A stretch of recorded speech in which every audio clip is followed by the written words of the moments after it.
ভাষা ছাড়া বাইরে গিয়ে সুবিধা করার কোনো সুযোগ নাই, বিশেষ করে যারা কাজের জন্য যাবে। আমরা যেসব দেশে যাচ্ছি, আমরা প্রফেশনালের জন্য যাচ্ছি, আমরা কিন্তু ঘুরতে যাচ্ছি না।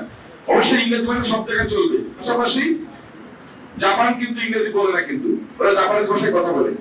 এরকম কিছু জেনারেল ভাষা আছে, সেইগুলো শিখতে হবে, তাহলে দেখা যাচ্ছে যে আমাদের ছেলেমেয়েরা ওদেরকে ভালো করতে পারবে।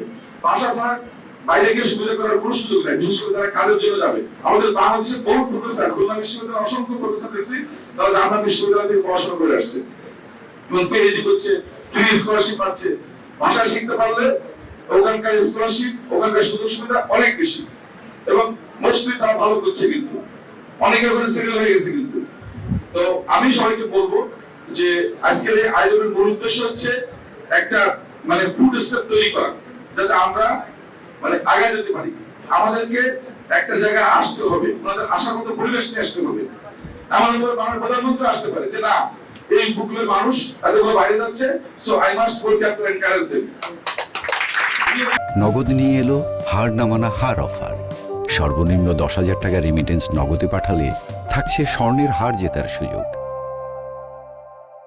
আমি সবাইকে বলবো যে আজকে যেমন যে টেকনিকটা দেখালেন খুবই গুরুত্বপূর্ণ, কিন্তু ChatGPT can be a teacher for you.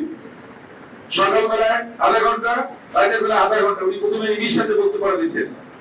যে কোনো ভাষা চর্চা করলে তার একটা দক্ষতা আসবে, তারপরে গিয়ে ইনস্টিটিউটে ভর্তি হবে। কারণ আমাদের তো অক্টোবরে চান্স পাচ্ছি না। আমি ওনাকে বলেছি যে আমার রামপাল বন্ধা থেকে 25-50 50 জনকে দিয়ে আমি শুরু করতে চাই। উনি বলেছেন স্যার সেই সুযোগটা আমরা করে দিব।